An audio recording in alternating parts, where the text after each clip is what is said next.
நமஸ்காரம். நடிகர் அரவிந்த் சாமியால் ஏன் களத்தில் நிற்க முடியலை? ஏன்னா கமலஹாசனுக்கு நிகராக அவரை பேசுனாங்க. இப்போ காரணம் என்ன? சரக்கு இல்லை. சரக்கு இல்லைன்னா களத்தில் நிற்க முடியாது.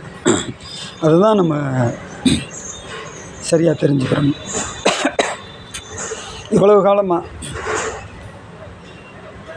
அந்த மாந்திரிகம்னு சொல்லக்கூடியது களத்தில் நிற்கிது அப்படின்னா அங்கே சரக்கு இருக்குது.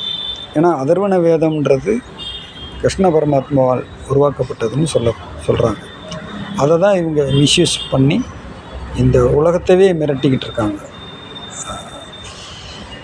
கரெக்டாக ஒரு நபரை குறி வச்சு அடித்தா எந்த எவிடன்ஸ் இல்லாமல் சோழியை முடிக்கக்கூடிய அளவுக்கு அதில் அவ்வளவு விஷயம் பொதிஞ்சு கிடக்கு.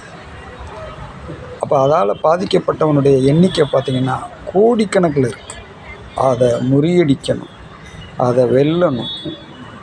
அதுதான் சாமி சிவானந்த பரமஹம்சர் எவராலும் வெல்ல முடியாத ஓர் வஜ்ராயுதம். நாம் அப்படிப்பட்ட ஆயுதத்தோடு குதித்திருக்கிறோம்னு சொல்கிறார். அப்படிப்பட்ட ஆயுதத்தை நம்ம கையில் எடுத்து தான் மக்களை காப்பாற்றுறதில் களம் இறங்கியிருக்கோம். ஏன்னா நம்மலாம் கம்யூனிஸ்டவாதியாக தீக்காரனாகவும் இருந்தேன்.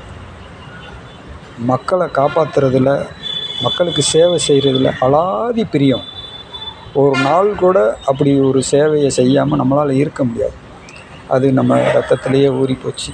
அதுதான் நம்மளுக்கு ஒரு டைம் பாஸ் ஆகும், ஒரு டானிக்காகவும் இருந்து வருது. அதனால் ஆத்ம சொந்தங்களே, நண்பர்களே, உங்களுக்கு என்ன பிரச்சனைனாலும் தாராளமாக நீங்கள் அணுகுங்க. ஒரு பைசா கூட செலவில்லாமல் உங்களை மீட்டெடுக்க வேண்டிய பொறுப்பும் கடமையும் எங்களுக்கு இருக்குது. ஆத்ம நமஸ்காரம். பயம் இல்லாமல் நீங்கள் அணுகலாம்.